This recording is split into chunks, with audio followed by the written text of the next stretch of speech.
अस्सलामुअलैकुम वरहमतुल्लाह। सबसे पहली और बड़ी अपडेट ये है कि कल जुमे के बयान में मुफ्ती तारिक मसूद साहब ने इंजीनियर साहब को यूट्यूब मोनेटाइजेशन पर जवाब दिया। मुफ्ती साहब ने ये कहा कि यूट्यूब आपको बेहयाई फैलाने के लिए पैसे नहीं देता, बल्कि वो कंपनीज के प्रोडक्ट्स को प्रमोट करता है। ये ऐसे ही है जैसे एक दुकानदार शैम्पू बेचता है और अगर शैम्पू के पैकेट पे किसी लड़की की तस्वीर है तो उस लड़की की तस्वीर होने की वजह से उस दुकानदार की कमाई को हराम नहीं कहा जा सकता। YouTube आपको जो पैसे दे रहा है वो YouTube पे जो एड चल रहे हैं उस पे लड़कियां नचवाने के नहीं दे रहा, वो ना उन एड को लड़कियों की वजह से देखा जा रहा है। YouTube आपको पैसे दे रहा है कंपनी की प्रोडक्ट को प्रोमोट करने के, जो फी नफ्सी ही एक जायज काम है, बशर्ते कि वो प्रोडक्ट हलाल हो। समझते हो? उसमें जो मौसीकी और गैर शरई चीजें आ गई वो जिम्नन है, पैसे उनके नहीं मिल रहे आपको। इसकी मिसाल ऐसे, शैम्पू की बोतल जब दुकानदार बेचता है तो बोतल के ऊपर एक हसीना की तस्वीर होती है, लंबे बाल, और उसी हो सकता है उसी से मुतासिर होकर वो बोतल ली हो। समझ रहे हो ना? तो अट्रैक्शन में उसका दखल तो होता है लोगों को मुतवज्जे करने में। पैसे जो लोग दे रहे होते हैं वो शैम्पू के दे रहे होते हैं, उस तस्वीर के नहीं दे रहे होते। अब दुकानदार तस्वीर भी तो बेच रहा है ना साथ में, लेकिन क्या दुकानदार की अर्निंग को हराम कहा जाएगा इस बेस पे कि तस्वीरें, फोर्ज तस्वीरें बेच रहा है? वो कहेगा भाई ये तस्वीर तो कंपनी ने लगा दी मेरी परमिशन के बगैर, ना मेरा इसके लगाने में कोई दखल, ना इसके बनाने में कोई दखल है, मैं तो शैम्पू की नीयत से बेच रहा हूं, तो मुझे इसके पैसे मिल रहे हैं। कंपनी ने लगा दी तो ये कंपनी का हेडिक है, मेरा हेडिक नहीं है, मेरे इख्तियार में भी नहीं है। तो ये सारा नजला मौलवियों पे क्यों गिरा रहे हो? मैंने झेलम वाली सरकार से ये सवाल किया है, लेकिन सरकार की आदत है जब अपने अगेंस्ट सवाल जाता है तो वो पर्ची ऐसी घूमती है ना, वो किसी को कान खबर नहीं होती गई कहां। वो पर्ची लिखने की भी झेलम सरकार एकेडमी में वही सवाल पूछा जाएगा जो झेलम सरकार की तरफ से परमिशन होगी। ऐसा नहीं है कि आप कुछ पूछ ले, ना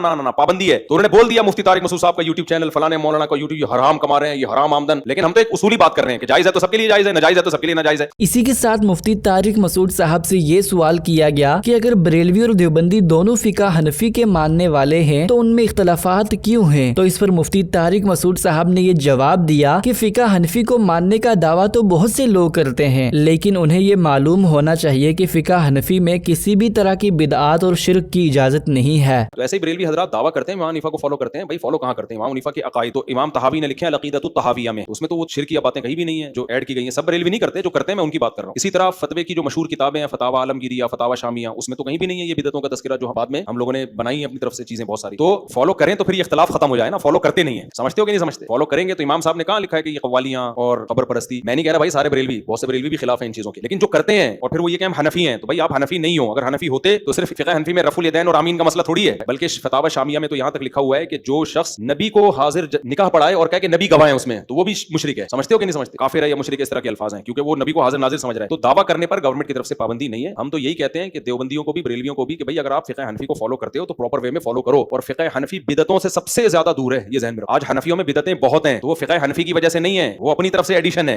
नेक्स्ट अपडेट ये है कि सोशल मीडिया पर एक वीडियो काफी ज्यादा वायरल हो रही है, जिसमें एक आलिम दीन ये फरमाते हैं कि हजारों अमीर मुआविया हजरत अली के बराबर नहीं हो सकते और हजारों हसन हुसैन मुआविया के बराबर नहीं हो सकते। तो इसी पर मुफ्ती हनीफ कुरैशी साहब ने ये जवाब दिया कि हजारों मुआविया हो तब भी वो हसन हुसैन का मुकाबला नहीं कर सकते। अरे वो बदतमीजो, बेशक अमीर मुआविया साहब थे, लेकिन अल्लाह की कसम हजारों अमीर मुआविया हो मेरे नबी के शहजादों का मुकाबला नहीं कर सकते। कहा अमीर मुआविया रज़ी अल्लाह अन्हु और कहा सल्लल्लाहु अलैहि वसल्लम, ये कौन है?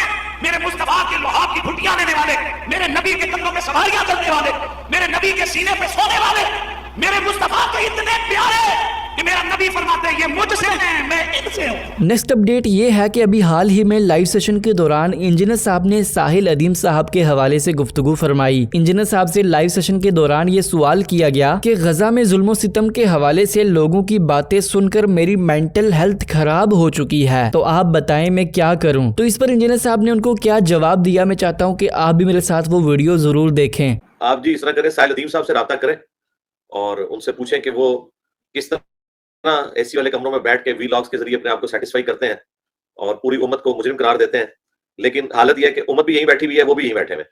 तो वो आपको बताएंगे कि वो इस एंजाइटी से कैसे निकलते हैं, क्योंकि प्रैक्टिकली तो इस वक्त ये काम वो कर रहे हैं। उन्हें बड़ी महारत हासिल है सारी गुफ्तगू करके और लोगों के जज्बात को उभार के, एंड पे खुद भी इधर रहते हैं और जो हमारे जैसे पढ़े लिखे लोग बात समझा रहे होते हैं उन पे क्रिटिसिज्म करते रहते हैं। तो चूंकि इस तरह की जो एंजाइटी है वो उनके अंदर पाई जाती है, तो वो उसका इलाज कैसे करते हैं कि वो खुद भी इधर ही बैठे हुए हैं, ना वो खुद गए हैं, ना उनके साथ कोई एक बंदा अभी तक यरूशलेम गया है। तो वो किस तरह अपने आप को सेटिस्फाई करते हैं ये वही बता सकते हैं आपको, हमारे पास तो कोई रास्ता नहीं है जी।